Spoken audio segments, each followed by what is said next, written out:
playing with the black pieces right now. And he started with knight c6, which is, at the highest level, I wouldn't say it's that unusual, but definitely that's a square that we would more expect a pawn to be, for black to play the pawn up to c6. And then the knight often develops to the d7 square where it supports the other knight on f6. But knight c6 kind of feels a bit strange. It jumps in front of the c pawn, and it's a little bit of an unorthodox move. Of course, it can just reposition with knight e7, but still, kind of an awkward move to start off. And of course, the engine completely agrees, and we see the repositioning here. So that's one of those moves like don't try this at home, because it certainly works here. But if I saw a low-rated player doing it, I would probably caution them, say, hey, you don't really put your knights there in front of your pawns. But here he's definitely made it work pretty nicely. And what we might see is that knight perhaps appearing on c8, and then maybe to d6, where it could be very well placed. Yeah, this is definitely a standard Carlsbad structure. So that knight, well, queen d6 was just played, but I was going to say knight d6 is very standard. Going into this game, I don't know if the players overthink it. I don't think Nihal's in must-win mode. He definitely respects Indic and knows he's got a good chance himself to put up points against other people. So he's picked a pretty solid opening. But Indic is a guy who will try to beat anyone. And what that means for this position is taking some risks, which could involve at some point pushing the e pawn and weakening the d4. Maybe that might involve white playing f2 to f4, which would grab even more dark squares, but weaken the e3 pawn. Indic is a talented attacking player, and I'm curious to see how he approaches this, if he just goes for the minority attack on the queen side, which is fairly standard, but oftentimes you do pair it with maybe a bit of pressure elsewhere on the board. And then there's, I guess, a noticeable thing on the king side is, okay, there's an h takes g3 move. You got double g pawns that you capture towards the center, but sometimes with the queen on d6, black can try to open up the h file and try to target that h2 square. Could be at some point, h5, g5, h4. It's not going to come right away, but it's something to look out for when there's a semi-open h file to work with. So we'll see how ambitious the players are, but even though it's more of a solid opening approach, the position can break open at any moment.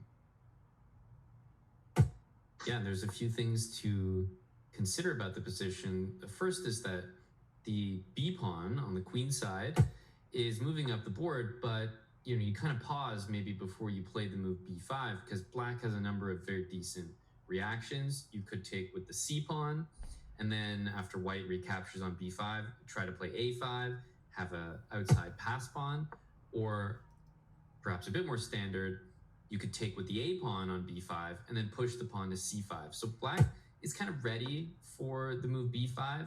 And then the other thing that's interesting is you've got this knight all the way on h4, and you think, well, why is it there?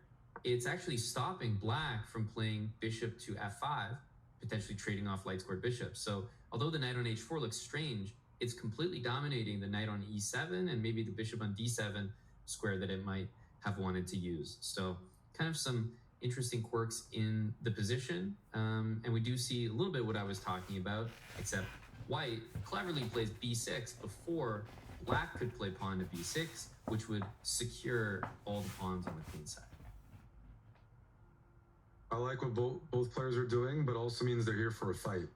Indic could have chosen a more closed approach, maybe put pawns on dark squares, put a knight a4 to c5.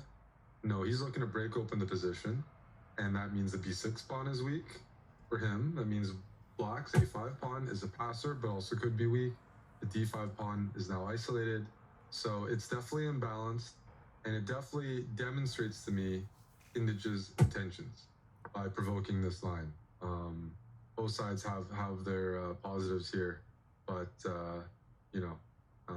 certainly not going for some sort of symmetrical equalish endgame. There's a lot of play left to be had here, and I said this h5 move, it can be paired with an h4 at the right time. You see, maybe that knight gets to f5 for black, and if white's knight ever moves, all of a sudden this h4 move comes, and maybe this initiative on the king side can come quickly for black. That's one of the benefits of a queen on d6. It contributes towards the queen side, but also at the right moment can also jump in and put pressure on g3, on h2, on some of the king side. So curious to see how this plays out. Yeah, but the players are playing, to me, pretty fast for a complicated position. Yeah. They're trying to avoid time. I was about to point that out. I completely agree. They are playing very, very quickly, and the position is, it might feel like things are being traded, but it's actually very, it's kind of riddled with various weaknesses. You've got the D pawn for black, completely on its own. You've got double pawns for both players on the G file. You've got this A pawn loose and disconnected for black on the other side of the board. And this move in front of us, I mean, I was looking at even knight takes on d4, but queen a3 has been played. There's all sorts of problems. The black rook is looking at the white queen on the e file, so you can use that pin with the d4 pawn. You've also got the knight on c3 now hanging, and the rook on c1 is pressured behind it. So a lot of pins in this position and tactics for white to be very careful of. Yeah, there are pins. There's looseness everywhere. The d5 pawn was loose, g4 is loose, d4 for white was loose because of the pin. Queen d2 is solid. I thought queen d5 might have been another crazy move, banking on some hanging rook. But I'm still impressed by how confident these guys are to respond immediately to pretty aggressive moves. Yep.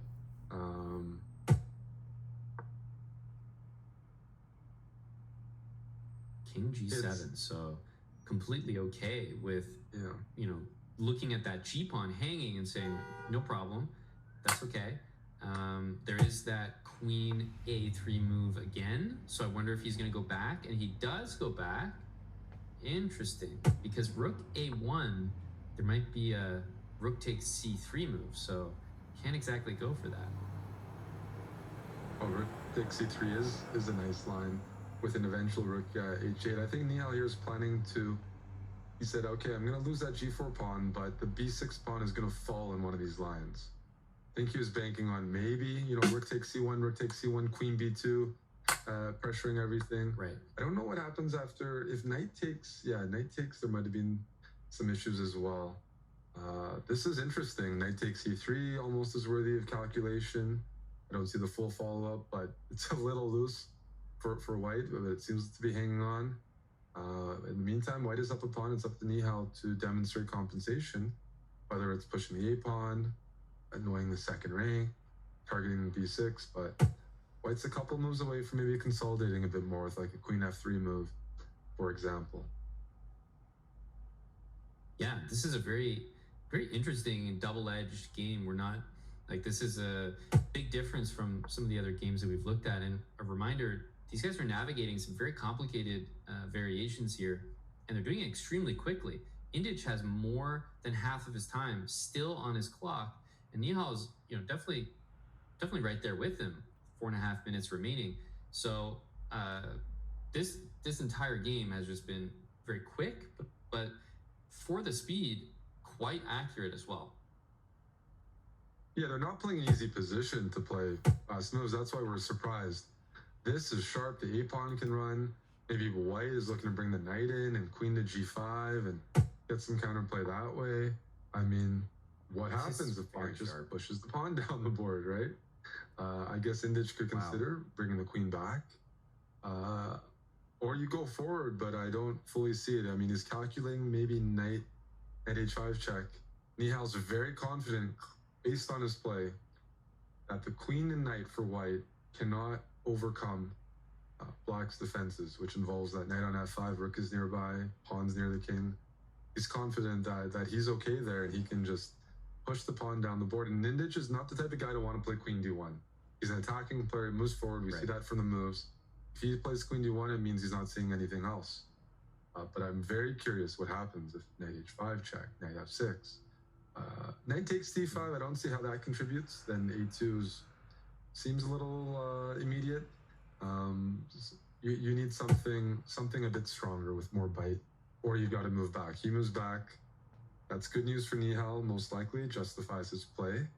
But still, what happens if a2, queen a1, and does black have enough to push that pawn through? Because white's knight can come back pretty quickly by a d3, and then either b4, c1, and corral that a2 pawn if you're not careful. Yep. Yeah, and I do think that Indic kind of made a face when he played queen d1. He was certainly not happy. As you said, it's not a move that you want to play once in a while. You got to do things that you don't want to do. And it looks like queen d1 was in that category. He just, you could tell, hurt him a little bit to move the piece back. And Nihal is kind of all in on this a pawn. And in chess, sometimes you can do that. It really is a plan that you can utilize where you just push one pawn as far as it can go, and you kind of give up the rest of your position. And he's kind of doing that right now. He doesn't care about the d pawn. He's not going to spend time defending it. He's all in on supporting the a pawn as much as possible.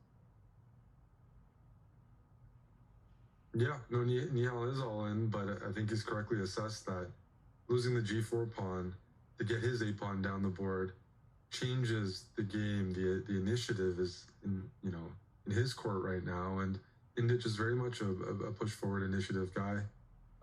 Having to play knight d3, you have time now to maybe take on b6, maybe go queen c3. Knight d3, showing respect, saying, you know what, that a pawn is worth a worthy distraction. I'm going to bring all my pieces back and hopefully be in time to stop it. Just something I saw audience members wondering about. The event was open to pretty much everybody. I think it was capped, so first come, first served. Maybe 264 players, something around that. They didn't reach that number, so there's still some open spots. But yes, theoretically, maybe people watching the internet could have shown up and played in person. They wanted this to be open. That anybody has a shot to qualify. So we have a lot of brave people that traveled and came here. And another thing I wanted to bring up is some players are signed by teams, but a very small percentage, which means most players on their own dime came here, one goal, qualify. It's a risk, but try to qualify for the main event. They assessed it. This is a great chance. We don't have this too much in chess. I'm going to travel to Saudi Arabia. I'm going to go in person and try to be one of the 4 qualifiers, even on my own dime. So respect the fighting spirit, but it should give context and players' motivations. Their here was just one goal. It's true. And if you're more some of the lower rate players, maybe they're here to score some upsets, get some experience. But that's right. I mean, for a lot of these players, even just a pairing against some of these top players, you can tell has made their day. Just concluding the game, getting to speak, to some of the top players about the game you just had is, that's also why some people are here. And I don't blame them. There's not many tournaments in the world where, anyone sitting at home could get paired against one of the top players.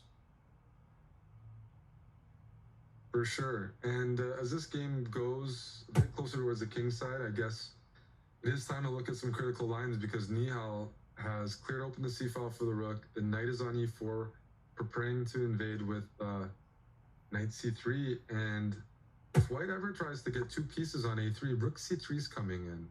And I'm liking Nihal's position more and more.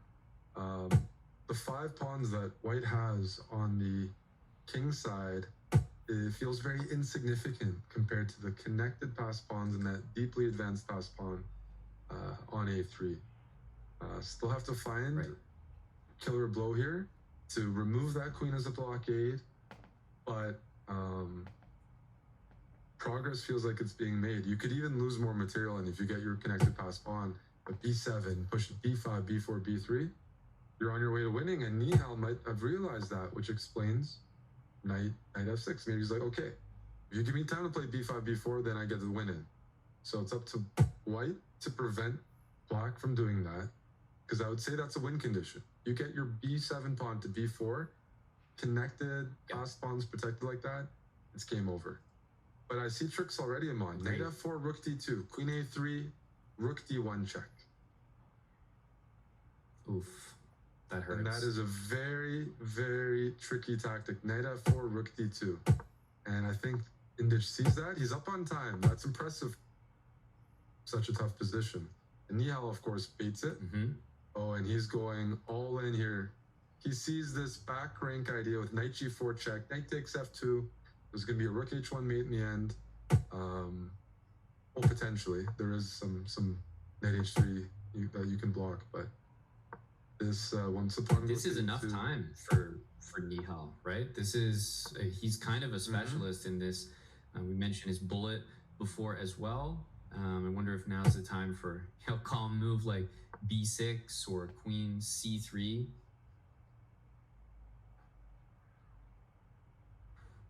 b6 was played, and just a couple moves away from the finishing touches. Is it going to be knight e4 here though?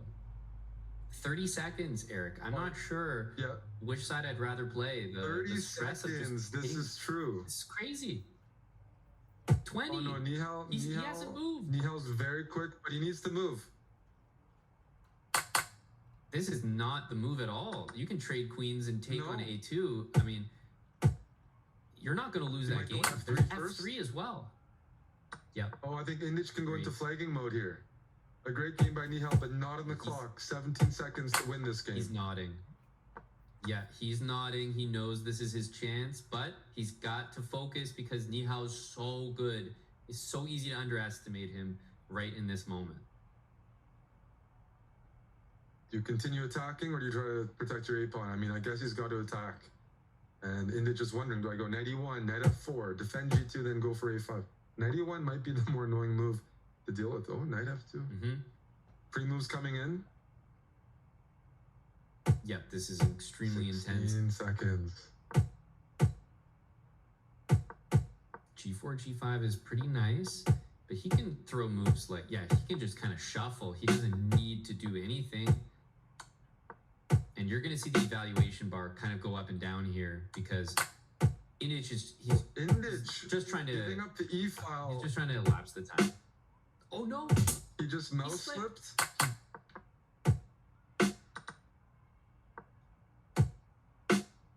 This is what we're talking about. Knight takes G5 is huge though. If that move happens and it does not, what a save.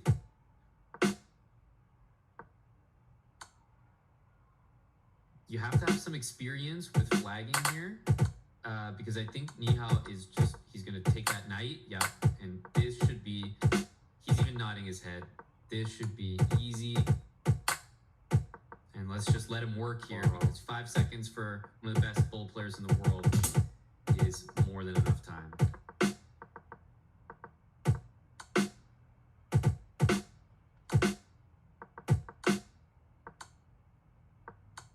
Yes, nicely done there. He avoids a potential stalemate by pre-moving the wrong thing. And what did we talk about, Eric? You cannot underestimate Nihal. You had 16 seconds, and the smile from Nihal is not shared by his opponent there. The adrenaline must be still pumping.